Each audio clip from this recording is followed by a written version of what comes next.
Alrighty, traders, this is Blake Morrow. You are listening to the Daily Roundup webinar. Hope you guys are doing well.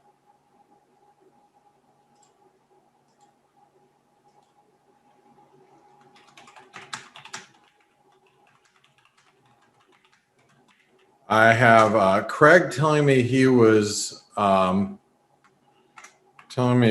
short the dollar Canadian or a dollar Mexican peso. Didn't let me know. Oh, he said, "Oh, I've been trading like crap." Got it. Well, did well there. I'm long dollar Mex, and I added a little bit at what price did I add at?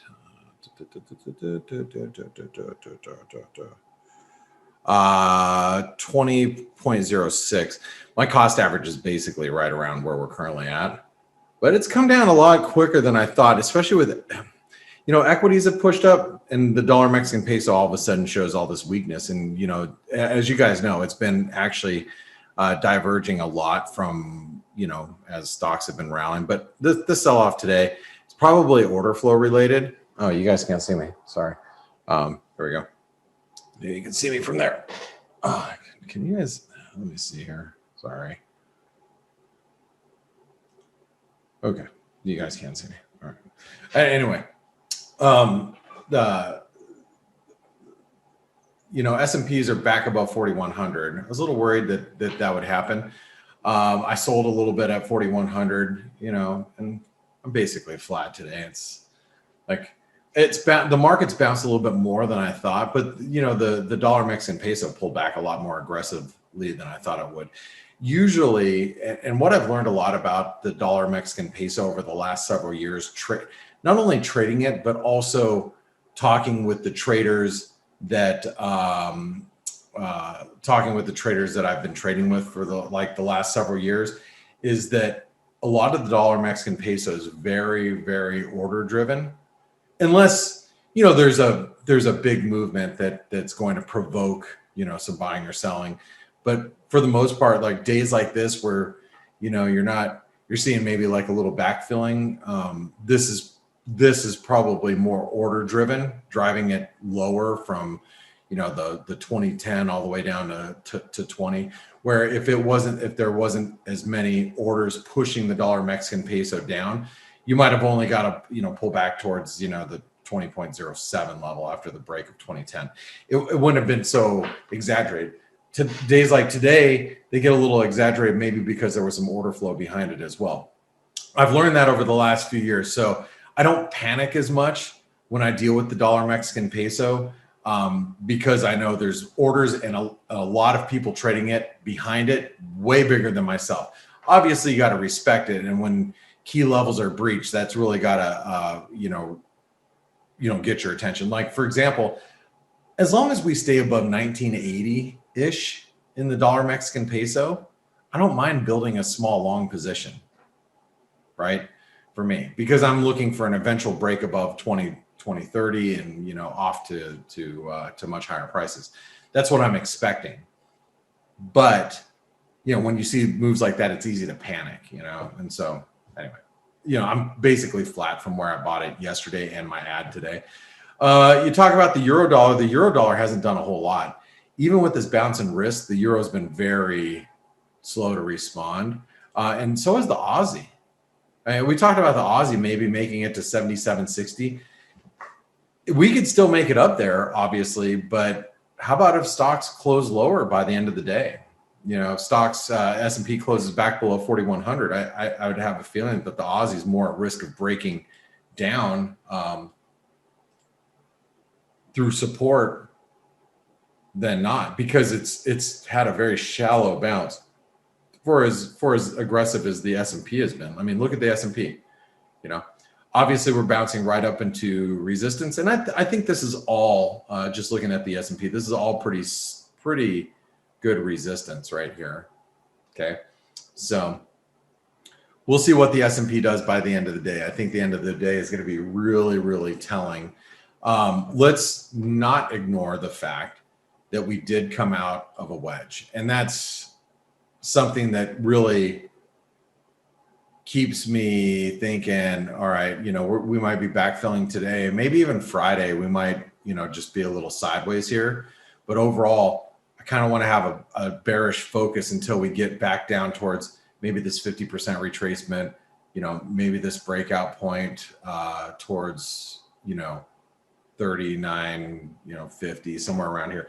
I would think that the market got pretty aggressively bearish yesterday, especially with the breakdowns in crypto. The breakdown in cryptocurrencies overnight probably got some people selling risk, and then they're caught short. They're probably getting squeezed out a little bit. Speaking of cryptos, let's talk a little bit about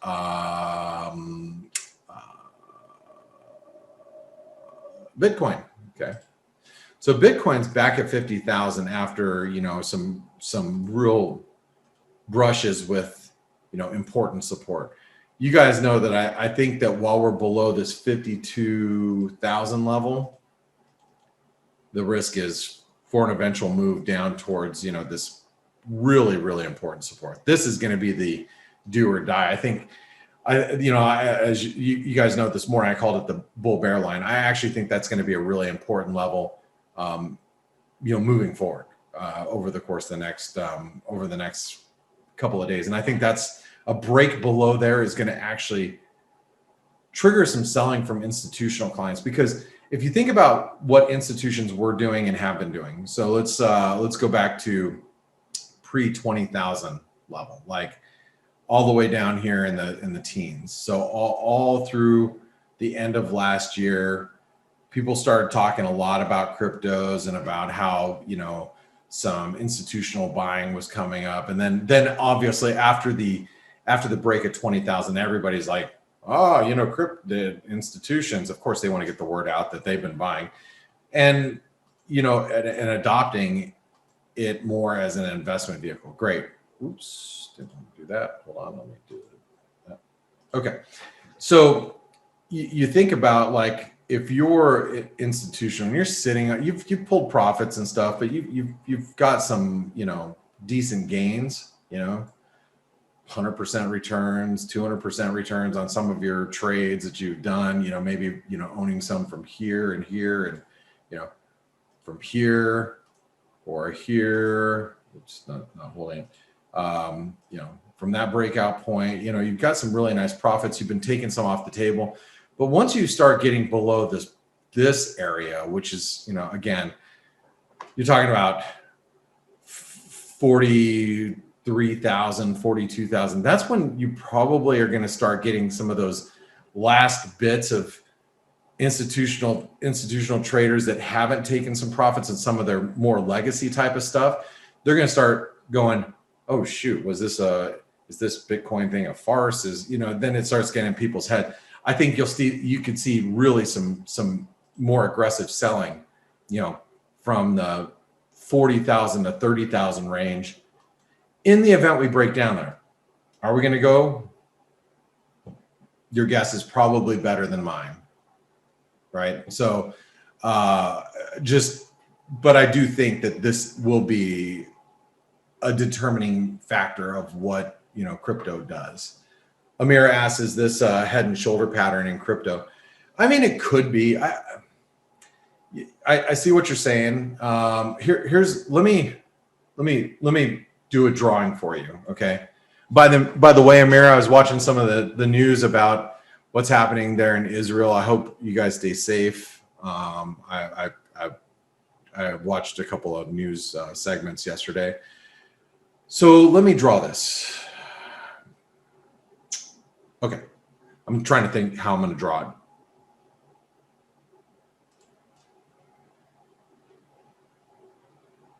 Okay. So when you have a head and shoulder, I'm going to do it over here. When you have a head and shoulder pattern, it's like this, right? Then you target somewhere down here. When I'm looking at what I call complex head and shoulder patterns, that's when you have a shoulder, head, and maybe a shoulder, and you can see how like the neckline and the shoulder blades are tilted, you know, in a descending, or excuse me, ascending type of fashion. This type of head and shoulder pattern is fine, because to complete, you would have to make this move, right? And so completing from, you know, here to here and a retracement from here to here, this is not illogical, okay? Now, the difference is when you have a head and shoulder pattern that looks like this, that does shoulder, head, shoulder, shoot, I'll try it this way. Shoulder,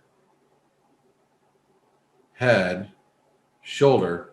Now you have a descending neckline. That takes a lot of energy to complete this move. To down here, right? So now you think, oh, well, you know, here's where the trend started, and you have to do a full-on retracement and extension to make it all the way down there. That's going to be a little bit more difficult to do.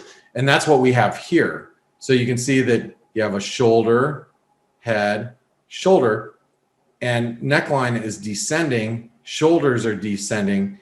To complete this pattern, we'd have to come all the way down here. It's doable. It's not like it's not doable. It is doable.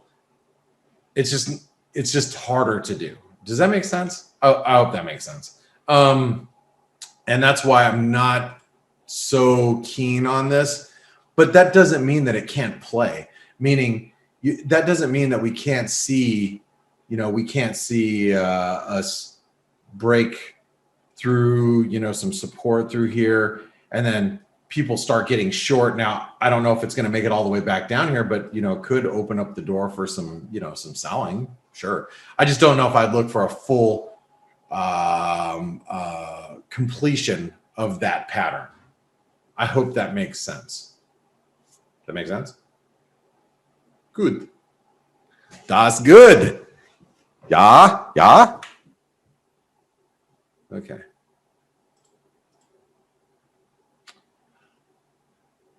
You're welcome. Let's go back over to let's go back over to anything else that's on my radar. Like I said, Aussie's really underperforming here. Kiwi's looking a little bit better. That's keeping that Aussie New Zealand in check. Dollar Canadian is still up on the day, despite this rally in risk. Think about that. That means if stocks do come down by the end of the day, that dollar Canadian could be at new highs and maybe back at 122. I don't want to get super excited about it, although I am long, so you know, but I don't want to get like, woohoo. US dollar Norwegian krona is actually, you know, just retesting this neckline, right? This is an example of the inverted head and shoulder pattern that's okay because it's descending into a reversal. So, you know, like imagine if it had to make this completion here, or if the neckline was like this.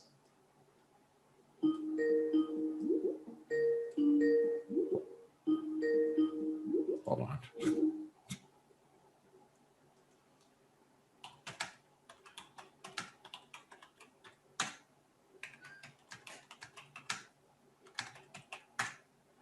All right, sorry, I was getting a Skype call. So anyway, you can see the difference, right? So for here, we actually have a complex head and shoulder pattern with a descending trend line. So that's more doable.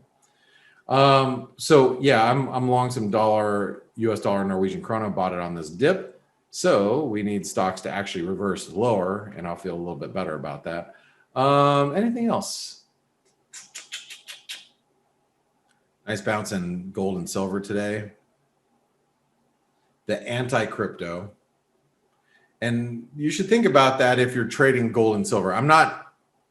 Aside from, you know, I'm not trading precious metals right now. But if Bitcoin comes down it will be really interesting to see if gold and silver will perform better. All right. Yeah, that's it. Other than that, guys, I want to thank you all for your support. You guys are awesome. And oh, you know what? I'm sorry. Amir just asked about platinum and palladium.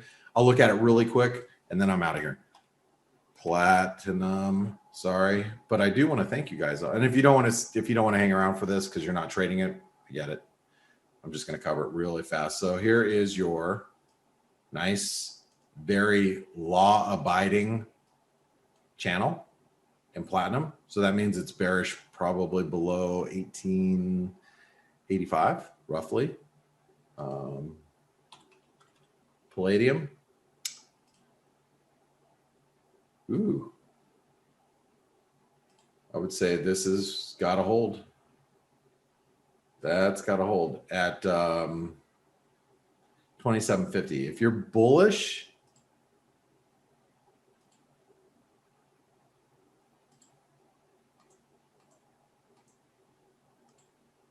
that's also 50% retracement. You don't want to see it much below 2750.